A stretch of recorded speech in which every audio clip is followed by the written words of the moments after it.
What's going on, ladies and gents? Welcome back to another episode of Louder Than Words. I am your host, Caleb Curl.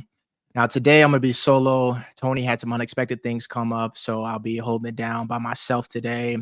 But today, what I want to talk to you, what I want to talk to you all about is is self love, learning to ask and know, where am I operating from? Am I operating from a place of love, or am I operating from a place of lust? Am I operating from a place of purpose, or am I operating from a place of pleasure?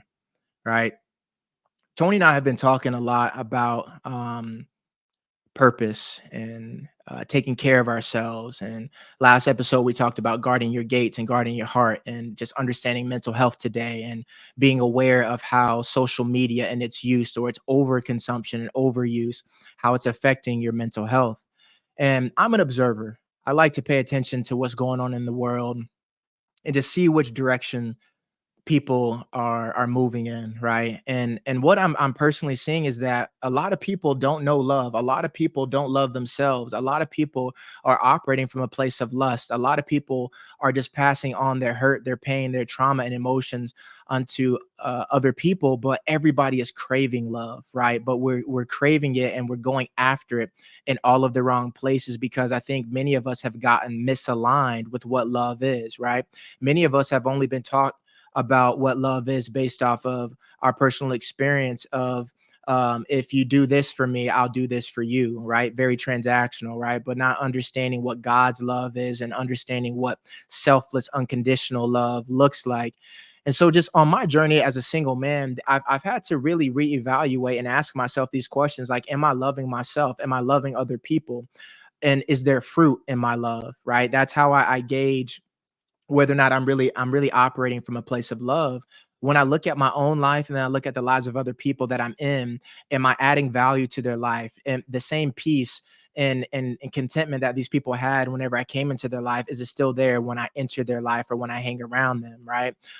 Where am I operating from? Am I operating from a place of purpose and being who I know God has called me to be? Or have I leaned to my own understanding and become of the world again and become transactional and become just a man that is pursuing pleasure, right? A man that is passing on hurt and pain and trauma and selfishness, versus somebody that has taken the time to look within, to heal and to ground himself and to really understand who he is called to be, and being of love and being of service to humanity.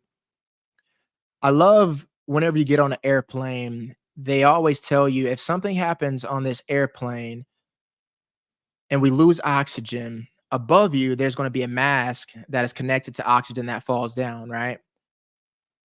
Before you try and help somebody else put on their mask, make sure that you put on your mask and you get connected to the source of oxygen, so that way you make sure that you're breathing before you try and help somebody else, right? And specifically, I want to talk to the singles out there. What I see within the dating world today is many of us want love from other people, but we're not connected to the source of love to understand what love is, right? And when we don't understand what love is, we don't have a standard for how other people are supposed to love and treat us, because we are so we're in a place of lust where we just want something so bad that whenever we actually get it, we misuse it because we were never aligned in the first place, right? But not to go off too much on a tangent with that, but again, I see a lot of people just moving and operating and going down the same rabbit holes and not recognizing that they are part of the problem, that they themselves are not receiving love because they don't love themselves. They are not connected to connected to the source. How can I know what love is if I don't know God? And the Bible tells me that God is love. This morning I was reading about this because I wanted to make sure that I was speaking from the spirit and speaking from the word and talking about this, because I personally believe that God is love. That is my belief, right? I have not always operated in that manner, but being back in a place of purpose and being aligned and building on the foundation, I have to look at the word and understand what God has commanded us to do with love, right? And really get a clear understanding from God's perspective. I was reading in First John chapters 3 and 4, and it was just breaking down like what love is and saying that God is love, and that God loved us before we ever had the opportunity to love him, that God sent his only son to die on the cross for our sins because he loved us, right? a unconditional, a selfless love is the love that he has given us, right? And that our love is to be in action and in deeds, not in just words, right?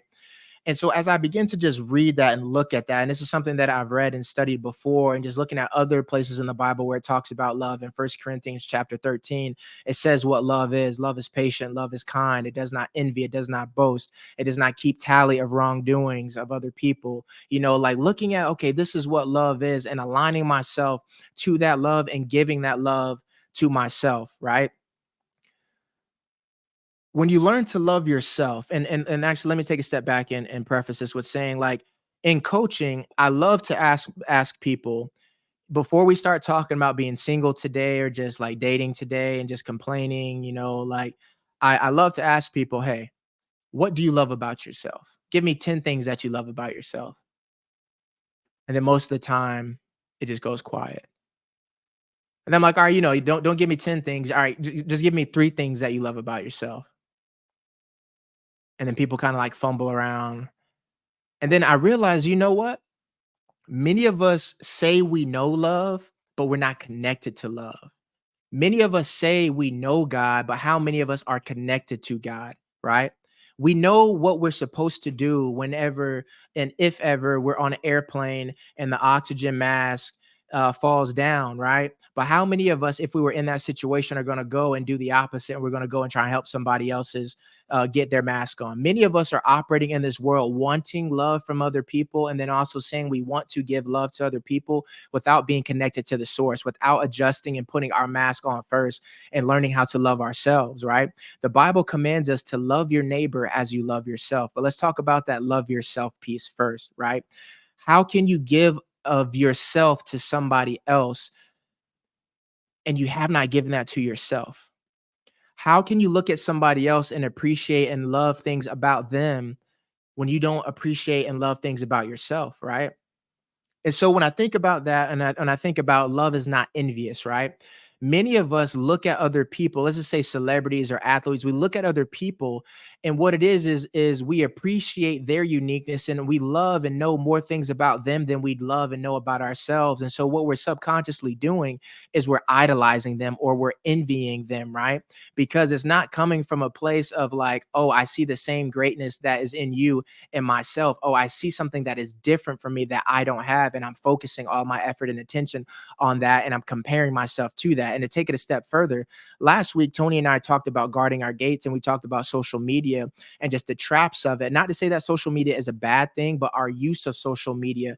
And when we're not aligned and loving ourselves, how we get online and we get on social media and we abuse it because we start to compare ourselves to other people and what they have going on and what they're doing in the same way, like we look at celebrities or other people that are not ourselves, and we focused on what they have going on, and then we subconsciously we start to feel bad about ourselves or to feel negative because, oh man, I don't have the multi-million-dollar house, or man, I don't have that body or that shape, or oh, I don't have that relationship, because we're so focused on things outside of ourselves that we forget how beautiful and how valuable we are, right? And what I'm seeing in the world today is many of us are caught up in this trap of giving more effort and attention to everything outside of ourselves instead of pouring into ourselves, right? Instead of loving ourselves, instead of really being connected to God and knowing God for yourself and knowing that He lives inside of your body, inside of your temple, right? Because what happens when you start to love yourself again and you start to plug back into God and reading His word and starting to value yourself and look more at you and your life and what God has blessed you with, and you become grateful for who you are and what God has given you, as you begin to appreciate and become a wise steward over who you are and your uniqueness and your being fearfully and wonderfully made, instead of focusing so much on what other people have, peace enters your life, contentment enters your life, wholeness enters your life, and you realize how blessed you are, right? Instead of focusing so much on what you don't have, that I don't have the relationship yet, I don't have the job yet, I don't have the money yet, I don't have whatever this thing is that you think you need that's going to make you happy or fill your cup up that is outside of yourself. Again, when you connect back to the source and you just realize that, man, I'm blessed right here where I'm at right now, that I have every all of my basic needs covered. I got a roof over my head. Maybe it's not where I want to be forever, but God, thank you that I got a roof over my head. God, thank you for the food that I have. God, thank you that I'm single. God, thank you that I've had the time to be single and to use this time to be in my purpose, right? See, there's two operating sources. Many of us operate from lust when we're really supposed to be in love, right? And then to take it a step further, many of us operate from pleasure instead of operating from purpose, right? When I think about Adam and Eve in the garden and just what it means to, what does, the Bible talks about in Matthew, what does it benefit a man to gain the world yet lose his soul? When I think about Adam and Eve in the garden and just them being in perfect love, them being in perfect harmony, they didn't need a thing, right? But when the temptation came, when the illusion, when that thing outside of themselves came to them, right? And they began to lean to their own understanding and they gave into that temptation, they gave of themselves, they gave up a piece of their soul in exchange for the world. And what they got in return was insecurity, right? They realized they were naked. Then they started to go and sew fig leaves together because they left a place of love and entered a place of lust, right? How many of us do this? How many of us in our day-to-day lives we exchange and give of ourselves for things of this world, right? And don't get me wrong, I like nice things, and what I'm about to say, like I'm not picking on anybody that does this, but how many of us only buy brands just because we want other people to look at us and think that we're somebody, right? To think that we got money or to think that we're above other people, we're in a different class or whatever the thing may be. Many of us learn these things at an early age, right? Let's just say middle school. I remember going to middle school and just seeing the shift. I remember seeing like how important it was to fit in with the cool kids because of the shoes that you had on, right? Because you had the name brand shoes versus the off brand shoes, right? Because we teach this subconsciously to kids at an early age, right? Like we pick up these things from our environment, and then when kids go to school, the things that they learn at home, they then repeat and reflect on to other people, right? So we learn these things at an early age, and then it just becomes an unconscious habit to where now we start to just do things for the appeal and the love of others, right? And now we live in a day and age to where now we can just log in online and we can post a picture or we can do something online, post a video or post in our story and get loves, like, and attention from other people, right? Not realizing, if we're not careful, if we're not aware, if we're not aware that we're not operating from a place of love and that we're operating from a place of lust, that we're doing this in hopes that oh, they'll love me or they'll like this or that I'll fit in, right? That I'll get some validation out of this, right? Many of us are not aware of how deep it is, right? Not even just on the level of like when we post online and we get loves and likes on social media, that dopamine is released, but how it's this consistent trap that we get stuck in and that we become unconscious of in comparing ourselves to other people, as well as wanting love and attention from other people as well, right? We may post a certain picture in a certain way to get a certain type of attention because we know we might get more love and we might get more likes on this particular photo if I pose like this, or if I show this part of my lifestyle, or if I do this or I do that, right? Like if we're not careful and we're not self-aware, we don't know the source of why we're doing what we're doing. Again, are you operating from a place of love or a place of lust? Because like Adam and Eve in the garden, when they leaned to their own understanding, they gave into the illusion, the temptation, right? They begin to exchange pieces of themselves for the external world. So now you got this thing, you got the loves and the likes, but when it you realize that it's not eternal, that it's not unconditional, that it's not long lasting, you got to keep chasing it. You got to keep going after posting another photo or doing another this or that to get loves, likes, and attention, right? Like you, and the social media is just one example, right? There's so many other examples that I could give, but just something that we can all relate to. Um, is giving of ourselves, seeking external validation instead of intrinsic validation, and knowing that you are everything God has called you to be, right by yourself, right where you are, without anybody else getting at you, right? See, that is the allure of the world. The world wants us to think that we're less than, and want us to forget about God, just like Adam and Eve in the garden, right? Where they were they had everything that they needed and they separated and they leaned to their own understanding, and they left love to go after lust. They lusted after this thing, right? Many of us as single people, we do this, right? And this is why I think the state of dating and relationships and even marriage is even what it is today, but specifically with singles, right? Many of us will see somebody else and will want them for their external, their social status, their body, whatever thing, right? And we start to lust after them, and we dress this lust up as love and say, man, I want to enter this person's life because I'm looking for love and I want dating and I want a relationship, yada yada yada, right? But we're really operating from the wrong space, right? And so there's this process of people dating and entering people's lives and not checking where they're operating from. Is this love? Instead, what we're doing, instead of loving other people, we're looking at what we can get from them. Instead of asking ourselves, what love am I prepared to give someone else in a relationship, in a potential marriage? Instead, we say, what can they're not loving me, or what love can they get from me? Or, oh, she's pretty, oh, she'll make a perfect trophy wife, or, oh, he makes six figures, oh, he's 6 foot tall, or whatever things that are of this world, that we exchange pieces of ourselves for, and then repeat this cycle of like, it just like the love and the likes, eventually it fades, right? Because what happens is, when we operate from lust and we're not self-aware of what love is, we're like the man that built his house upon the sand. It doesn't last, it's fleeting. When the storms of life come, everything that you thought looked good, the illusion wears away because life knocks it all down and there's no foundation spiritually, right? I've talked about this before, but many of us need to get back on a foundation with God, where we're like the man that built his house upon the rock. I think that's why it's important for us, especially as single people, to learn to love yourself and to take care of yourself first, right?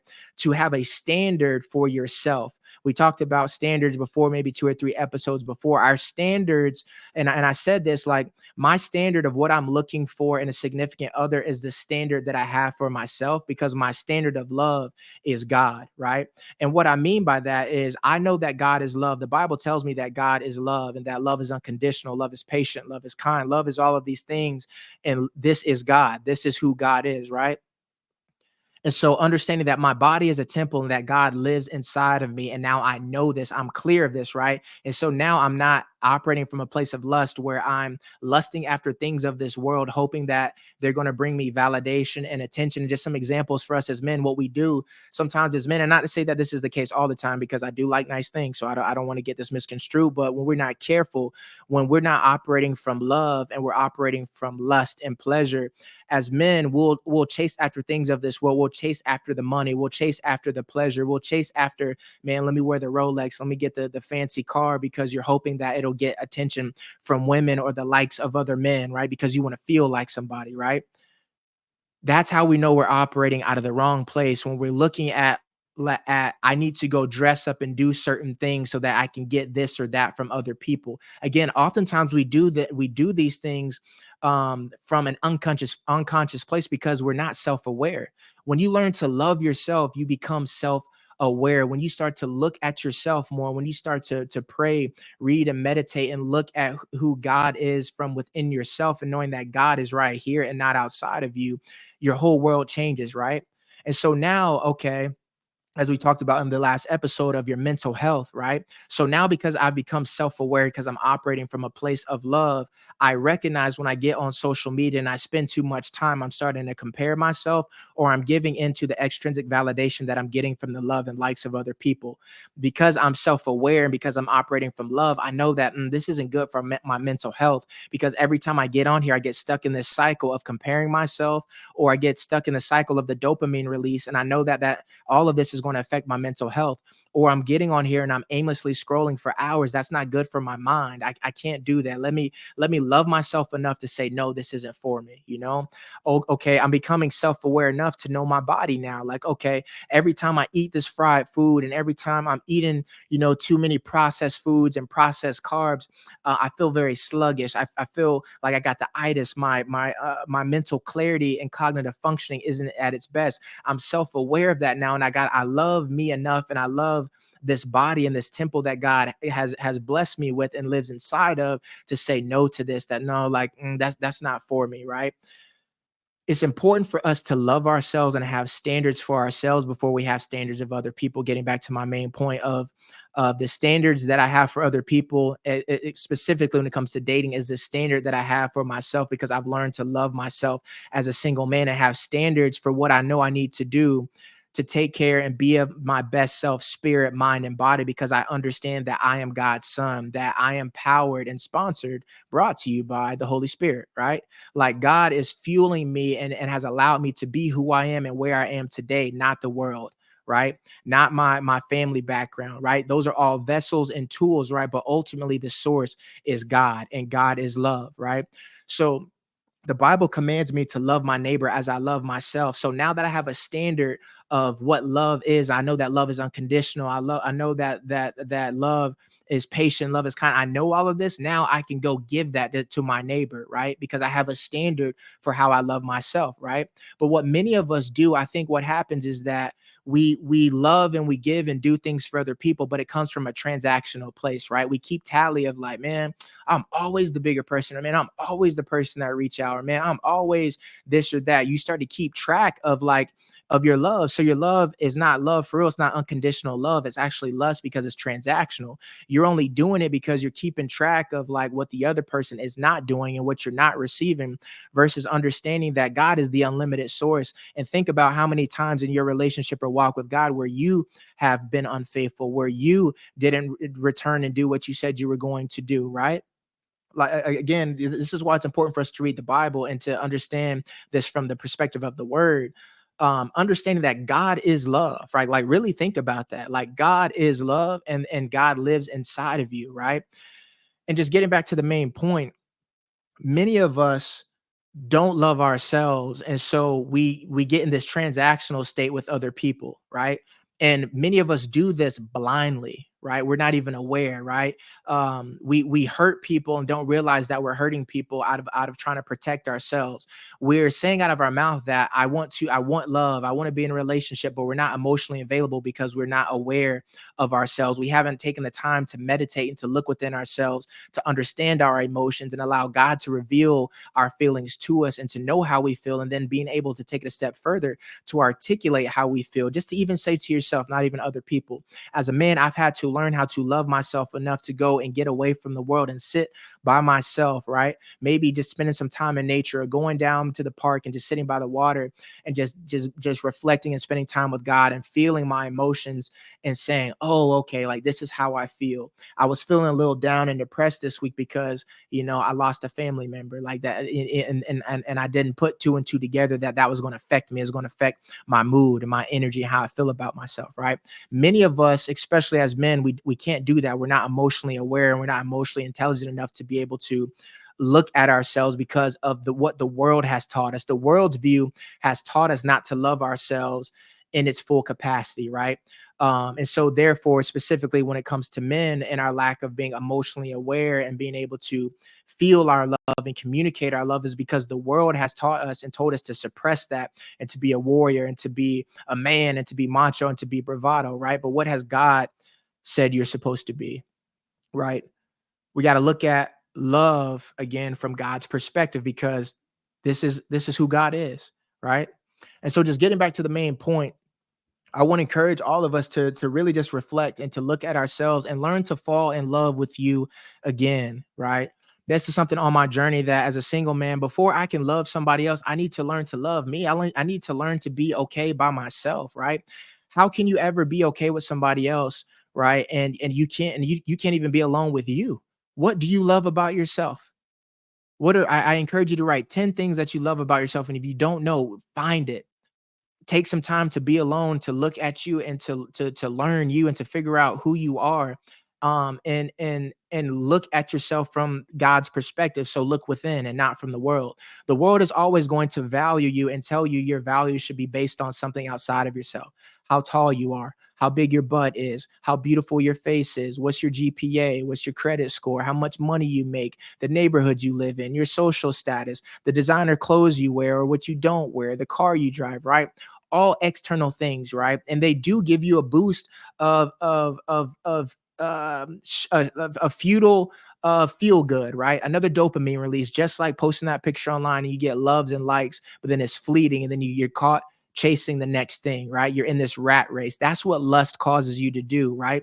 Versus love fills you up from the inside out, right? And Psalms, it says, my cup runneth over, right? My cup runneth over now. I've taken the time to heal and to learn to love myself. So now my perspective as a single man, if I am to partner with whoever the help me God has for me, my focus and my purpose is less on about what is the love that she can give me, but what is the love that I'm prepared to give her, right? But at the same time, going back to having a standard, my standard for what I'm looking for and to help me is the standard that I have for myself, and that standard is God. The God in me, the love in me, can I see that God and love in you, right? We've talked about this before on here about like how many of us get stuck on the body, we get stuck on the mind, we get stuck on the resume, all of these external things of a person, but not getting to the spirit of who they are and checking first, am I operating from my spirit, or am I operating from what my mind is telling me or what my body wants? Am I operating from pleasure and just the senses of what my taste buds want, what my reproductive hormones want, or reproductive organs want, and they're feeling, right? Many of us are caught up in things of the world, and we need to get back to God, right? And especially for those of us that are single, I think it's important for us, before trying to move into a relationship with somebody else, make sure that you're loving yourself, right? See, I have a standard of love for myself now, so I won't tolerate just know any and everything from somebody else, because I don't tolerate any and everything from me. I don't just eat any and everything. I don't just allow any and everything to come through my ears, through my eyes, or my mouth, right? So I'm not going to allow somebody else to just say any and everything to me, right? When I guard my own gates, right? And so I think that many of us, when we get back to love, we will get back to a place of discernment, and we'll be able to see that, oh, this guy or this girl or this circumstance or this job or this thing is not for me, whenever we can allow God to lead us, right? See, whenever we don't allow God to lead us and we leave what he has commanded us to do, we're like Adam and Eve in the garden. We give into the illusion and the allure of the temptation outside of ourselves, but then what we do is we exchange pieces of ourselves for the world. What does it benefit a man to gain the world yet lose his soul? I'm curious, what was the conversation between Adam and Eve once they realized, like, man, I gave into this fruit, I gave into this thing outside of myself, and I left love and I gave into lust, and now I'm shame I'm full of insecurity because I've exchanged love and knowing what's right for this thing outside of myself, right? How many of us do that, right? How many of us consistently give up of ourselves, things that we know we shouldn't be doing, bad patterns, bad routines, bad eating habits, overindulging in things that we know we shouldn't do, to try and get peace, to try and get love, right? I gauge and value now the wealth of my life by the peace and the love that I feel on the inside, right? Not happiness. Happiness is fleeting, right? Understanding that life is always going to come, that I'm going to have my battles and my ups and downs, but to stay focused on God and stay focused on his love, right? And to show up and to love his people as he loves me, right? I love thinking about the story of Peter, and I'm gonna try and cut this soon. I don't want to be too long, but um, I love thinking about the story of Peter. Peter, whenever there was a storm, right, and they were in the boat, and Jesus was walking on the water to them, and Peter looked out and said, "Jesus, is that you? If that's you, Lord, call me out, and I want to walk on the water." So Peter steps out of the boat, and I'm paraphrasing, y'all. Y'all go read this for yourself. Peter steps out, and he's looking at, he's aligned. He's looking at Jesus walking on the water, right, and he's walking on water. But then he gives into the things of this world, that lust starts to kick in, or fear, right? And so now he's looking at the wind, he's looking at the rain, he's looking at the tornado, he's looking at all of these things but God. And so he starts to sink again, he starts to go down, right? I want to encourage you to be aware of these patterns in your life, to be self-aware, right? I'm self-aware now because I'm connected to God and his love. So I understand my patterns and behaviors. I understand when I'm emotionally eating, right? I understand when I'm emotionally drinking. I understand when I'm emotionally smoking, and I'm looking for peace. I'm looking for something outside of me to fill me up and to make me feel a certain way whenever life happens, instead of just staying focused on God and allowing him to fill me up and allowing him to restore my peace, right? Again, there's a man that builds a house upon the rock, and there's a man that builds his house upon the sand. Many of us get caught up not loving ourselves and lusting after things of the world and building and going after what the world tells us will bring us success and love and happiness. And so we're chasing these things thinking that it's going to do something for us. But just like Peter, when the storm comes and we start to focus on the storm, this time it hits the house. And because we have no foundation, because we don't have love for ourselves from God within us, we only have the world's perspective.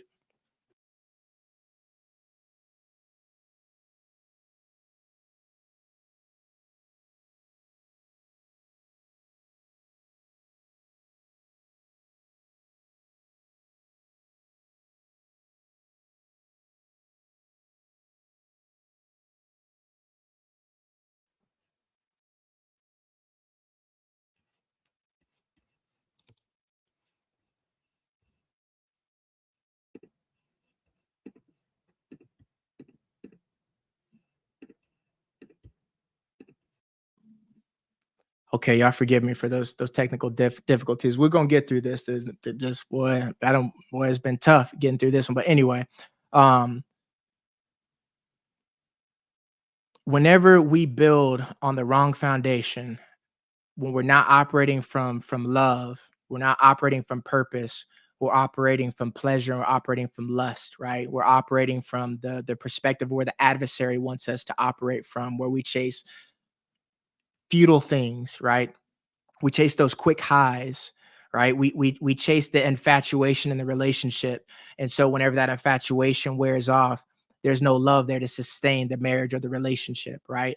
And something else, when, just as an observer on the outside looking in, when I'm paying attention to what I see in the divorce rates today, I'm looking at like, man, I wonder, before they entered into this relationship, did they learn to love themselves before trying to love other people? And were they really connected to God? Were they really loving themselves from the inside out? Or did they enter this union because of what they were hoping that the other person was going to give them, right?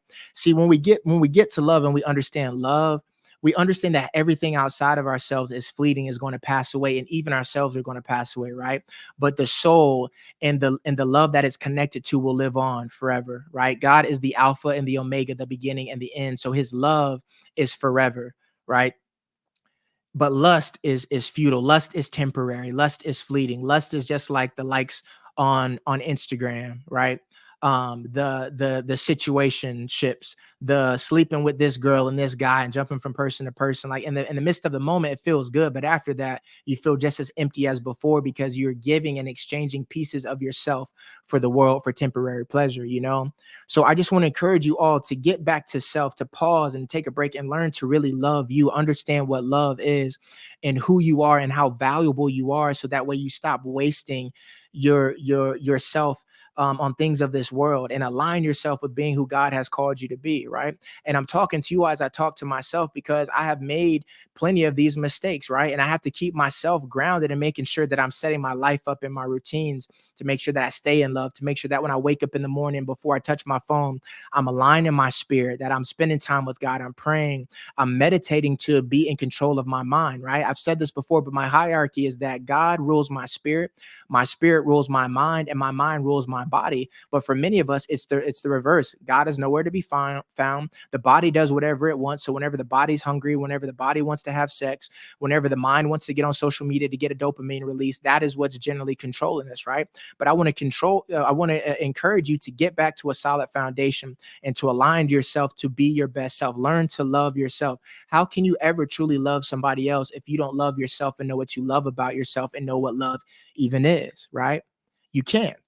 And so what you'll see is, if you reflect over your life, I used to look at patterns in my life where I was jumping from person to person, like, man, like, and I'm pointing the finger, like, man, this person did this, or like, it's always the other person's fault. It's always the girl's fault and never my fault. Not realizing that, Caleb, like, you're attracting where you're at because you don't love yourself. You're attracting people into your life that don't love themselves either. You need to learn to love yourself by yourself, so that way you can discern when people come into your life, and you can know what love is, where you can see whether or not somebody is loving themselves. I mentioned in a couple episodes before before, again, where I was talking about the standard that I have for somebody else coming into my life is the standard for me, because I'm looking for God in their life. I'm not looking for me. I'm not looking just for the things of the eye of what I want to see, but I'm looking for God, right?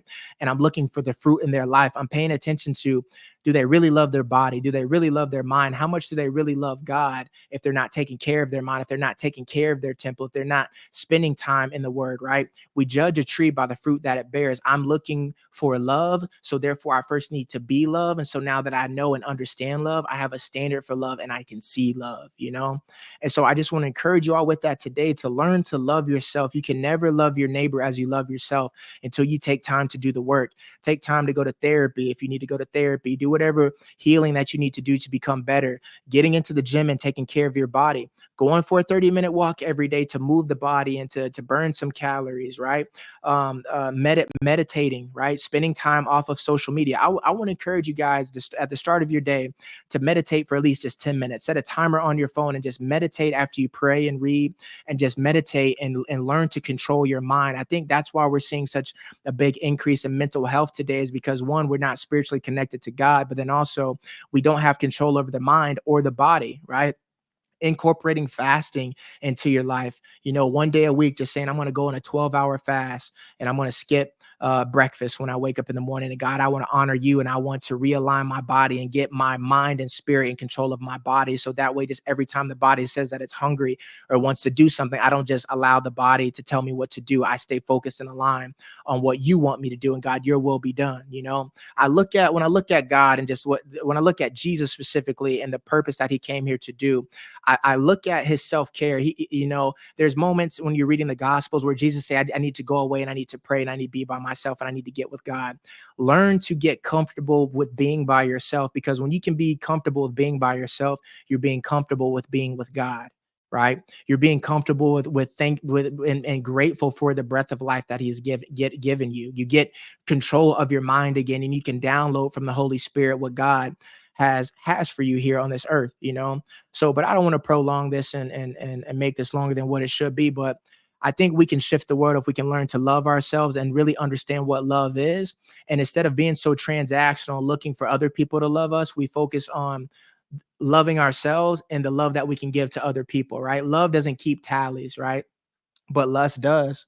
Lust is like, man, like I paid for their food last time and like they ain't say thank you. Or man, like I gave them this and they didn't get me nothing back, right? Like that's transactional. That's lust, right? When you're looking for something in return, versus love is selfless. Love is sacrificial when we look at it from God's perspective, right? Like like Jesus died on the cross for our sins, right? Before we even knew ourselves or knew him. Many of us do not know ourselves. And I think that is when I look at the state of relationships and love today, that's the problem, is that we're operating from the wrong power source. We're operating from a place of lust and what we can get in transaction, versus operating from God's perspective and point of view and allowing him to fill our cup up and allowing him to be our foundation. So fall in love with yourself. Go back to that childlike state. Who were you before you entered the adult world? Who were you before you entered into high school, or the trauma or the hurt of the pain? What were the things that you were interested in? Get back to having hobbies and things that bring you joy and creativity and passion. Take time off of the internet and stop looking at what other people are doing with their lives, and go live the fullness of your own. Go try that activity. Go take that trip. Go read that book. Go to the gym. Go to that class. Hire that trainer. Hire that nutritionist. Do whatever it is that you need to do to show you that you love you, right? I do things weekly to remind myself that I love me, by going to the gym, by going for walks, spending time in nature, spending time with my dog, spending time offline, calling family, friends, and loved ones, and spending time with them and expressing my love and gratitude for them being in my life and showing me the ropes and showing the way. I invest a lot in myself. I go to the spa once a week and making sure that I sweat and I get in the cold plunge, and I make an investment and I get massages, right? Because I love me and I'm taking care of me. I understand that I am God's son and that I need to be at my best in spirit, mind, and body. And I need to guard my gates. I need to guard my actions, because the more that I am of who God has called me to be, the more that I can be a light, role model, and example in this world. And instead of being another guy in another woman or man's life and passing, right, where I'm another just traumatic experience or emotional pain or grievance in somebody's life, I'm being a light. I'm being an example. I'm showing how masculinity looks from God's perspective, right? Like I'm being the divine masculine, and I'm encouraging you all to be both the divine masculine and the divine feminine that God has called you to be. And for those of you that think I'm speaking new age, divine means of God. I'm just encouraging all of us, both men and women, to get back to God, right? To understand your divinity, to understand your sacredness, and to love that, to fall in love with who God has called you and created you to be, and to let go of thinking of things of this world. Many of us have a people pleasing mentality where we do things and we write love on it and say that this is from a place of love, but we really just want appreciation and we want to fit in with people and we want their goods grace, right? Versus really doing it from a place of love and doing it from the heart. We're doing it from a place of hurt and pain and trauma, maybe from our childhood that we've never fixed or paid attention to. And so we're just exchanging pieces of ourselves, that I'm going to do this for you because then you'll, make me feel good and appreciate it. Right. Again, I want us to get back to an unconditional place and look at ourselves first. I don't think we should be dating and looking to enter a relationship before we really know what love is. And we learn to love ourselves and to have a standard and discipline for ourselves to keep us aligned in that love, to really go after the three B's. Are you really on it in your brain, your brand, your body? Are you really on it in spirit, mind, and body? Do you have yourself aligned and in order? Something I want to encourage you all to think about and to journal about this week. What is it that you love about yourself, right? You know what you love about your favorite celebrity. You love what you know about your favorite athlete, right? But have you taken the time to look at yourself and to say, man, I love my skin tone. Man, I love my body. Man, I love my height. Man, I love this about my personality. I love this about my mind and the way that I calculate and I think. Take the time to discover who you really are and do a deep dive and knowing everything about yourself in spirit, mind, and body. So, but I'm gonna end here. Again, forgive me for the technical difficulty where it interrupted for a second, but hope you all have taken something away from today's episode. Fall back in love with God, and in doing so, you fall back in love with yourself. Adjust your mask first and breathe in the love of Christ and the Holy Spirit before trying to help somebody else with theirs. But thank you for tuning in. Thank you for those of you who have subscribed to the channel and you're here with us weekly. We appreciate the love and support. If you need to reach out to us, we're on Instagram. Our Instagram account is Louder Than Words Show. And our email address is louderthanwords@gmail.com. If this helped you in any way, we just ask that you just like it and share it with somebody else, and pass on this love and blessing to somebody else. But anyway, we'll be back soon. Peace.